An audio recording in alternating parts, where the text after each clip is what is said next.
Selamat pagi, Anda sedang menyaksikan redaksi Pagi Akhir Pekan, Mendalam dan Terpercaya bersama saya Rizky Harisnanda. Dan saya Dea Kartika. Selamat pagi Rizky dan pemirsa. Presiden Jokowi membantah kabar santer yang menyebut akan menerbitkan Perpu Pilkada usai DPR membatalkan revisi Undang-Undang Pilkada. Iya, dan sementara itu Partai Gerindra resmi batal mengusung Kaisang Pangarep sebagai calon Wagub Jawa Tengah. Dan langsung saja kita mulai redaksi Akhir Pekan Mendalam Terpercaya.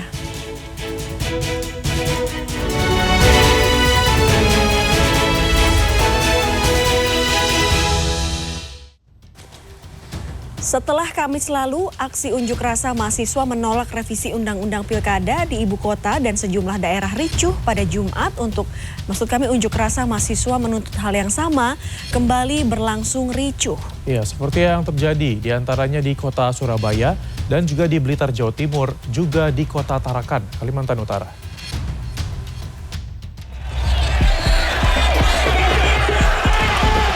Kericuhan mewarnai aksi mahasiswa di gedung DPRD Jawa Timur di kota Surabaya pada Jumat siang. Ratusan mahasiswa yang menolak politik dinasti dan revisi Undang-Undang Pilkada ini mendesak Ketua DPRD Jawa Timur untuk datang menemui mereka. Para mahasiswa mencoba mendesak masuk ke gedung DPRD dengan merusak barikade kawat berduri. Hal ini membuat petugas kepolisian yang berjaga langsung menghalau para mahasiswa. Akibat kericuhan ini, seorang mahasiswi dilarikan ke ambulans karena asma yang dideritanya kambuh. Kericuhan berakhir setelah Ketua DPRD Jawa Timur datang menemui mahasiswa. Ketua DPRD Jawa Timur menyatakan mendukung aksi mahasiswa dan juga menolak upaya pengesahan revisi Undang-Undang Pilkada.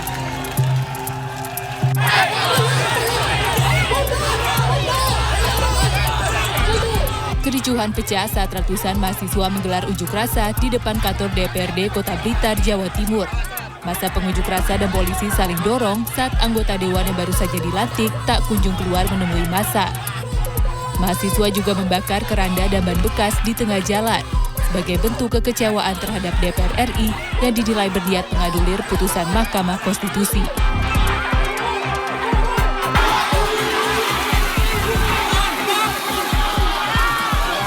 Sementara di Tarakan, Kalimantan Utara, ratusan mahasiswa yang menggelar orasi di samping kantor Wali Kota Tarakan menerobos barikade polisi. Beberapa anggota polisi sampai terjatuh ke parit. Massa kembali mundur setelah diterjang semprotan meriam air dari polisi. Tak berapa lama kemudian, aksi saling dorong kembali terjadi dan tembakan meriam air dilepaskan. Massa dari berbagai organisasi mahasiswa ini bersikeras ingin menemui anggota DPRD Kota Tarakan yang baru dilantik pada Jumat pagi.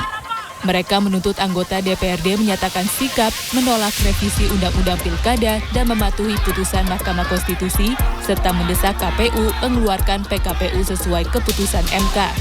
Ketua DPRD Tarakan bersama 3 anggota lainnya sempat menemui massa, namun ditolak. Para mahasiswa kecewa karena hanya 4 dari 30 anggota DPRD yang menemui mereka. Dengan melakukan kondisi terburuk. Menyikapi panasnya suhu politik tanah air, terutama jelang Pilkada serentak 2024, ulama dan tokoh masyarakat di Provinsi Banten menyerukan menolak upaya pencoblosan lawan kotak kosong. Dari Pilkada serentak yang bermartabat ini juga akan menghasilkan pemimpin-pemimpin yang bermartabat. Bukan pemimpin-pemimpin yang kemudian ya tidak bernilai lah, karena misalnya dengan diadu dengan kotak kosong. Para tokoh serta ulama di Banten ini pun meminta para mahasiswa yang berunjuk rasa agar tidak anarkistis. Aparat keamanan juga diminta dapat menangani massa demonstran dengan cara humanis. Tim Liputan CNN Indonesia. Polres Metro Jakarta Barat menangkap 105 orang pada unjuk rasa kawal putusan MK Kamis kemarin. Dari 105 orang, tersisa 28 yang masih menunggu dijemput keluarga. Sementara itu, Wakil Ketua DPR RI Sufmi Dasko Ahmad dan anggota Badan Legislasi DPR RI Habibur Rahman memberikan jaminan kepada kepolisian agar massa pengunjuk rasa dibebaskan secepatnya. Keluarga peserta unjuk rasa dan warga yang ditangkap di lokasi kericuhan pada demonstrasi Kamis kemarin mendatangi Polres Metro Jakarta Barat Jumat 23 Agustus 2024. Mereka datang untuk menjemput keluarga yang sempat ditangkap. Rasa haru terlihat ketika para pelajar bertemu orang tua mereka. Tidak hanya pelajar, sebagian warga juga sempat ditangkap polisi. Salah satu orang tua menceritakan bahwa anaknya sedang menunggu rekannya di pinggir jalan. Namun di lokasi yang sama tengah ada penyisiran oleh polisi sehingga anaknya ikut ditangkap. Nggak demo sih dia sebenarnya mah. Gimana kalau gitu? Jadi malam itu sekitar jam 10 izin sama saya mau ke rumah temennya. Nah tadi saya sempat tanya, terus sempat ditanya juga sama yang satu. Kata dia pas begitu parkir di pinggir itu dia menurut temannya minta dijemput. Katanya tolong jemput nih, saya udah sampai di sini. Dan nggak tahu lagi ceritanya mungkin emang lagi sweeping kali ya, petugas ya dibawa ke sini gitu. Bu, berarti hari ini anak ibu udah dibebasin? Alhamdulillah udah. Persyaratannya apa aja sih, Bu? Persyaratannya cuma bawa akte anak, kartu keluarga, KTP orang tua. Ombudsman Republik Indonesia juga melakukan pendampingan kepada peserta aksi yang ditangkap petugas.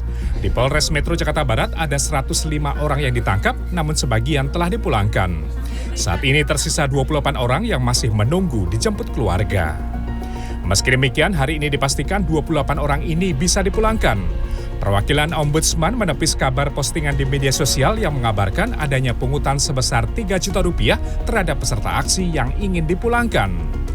Pertama, memastikan benar ada atau tidaknya ada peserta aksi unjuk rasa kemarin yang diamankan atau ditahan Polres. Itu yang pertama. Kedua, kami juga diminta untuk mengkonfirmasi berapa jumlah yang ditahan atau yang diamankan dan saat ini berapa yang sudah dipulangkan. Nah, tadi kami ketemu langsung dengan Pak Kasat. Tadi kami juga sempat ketemu Pak Kapolres, Pak Kapolres untuk melihat langsung. Yang pasti kita datangkan orang tuanya, jika kita datangkan yang sudah ada komunikasi orang tua datang, kemudian bisa membawa KTP, kartu keluarga, kita verifikasi, kalau sudah clear betul ini orang tuanya ataupun keluarganya, yang bersangkutan langsung kita pulangkan. Tapi sebelum dipulangkan akan diberikan edukasi. Sementara itu, Wakil Ketua DPR RI Sufmi Dasko Ahmad, anggota Badan Legislasi atau Balek DPR RI Habibur Rahman, serta beberapa rekan mendatangi Mapolda Metro Jaya pada Jumat sore.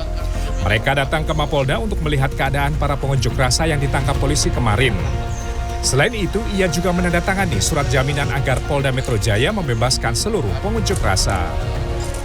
Ini nggak cuma dari mahasiswa ternyata, ada juga masyarakat, ada juga dari ormas yang berafiliasi, tapi ya sudahlah, itu nanti biar kewenangan dari pihak kepolisian. Yang di bawah umur sudah dipulangkan terlebih dahulu ada 2 orang. Per malam ini atau? Tadi sebelum kami datang udah dipulangkan dulu. Polisi menangkap sedikitnya 301 orang pengunjuk rasa yang diduga melakukan tindak pidana ketika unjuk rasa penolakan RUU Pilkada di depan gedung DPR MPR di Senayan, Jakarta Pusat. Tim Liputan CNN Indonesia.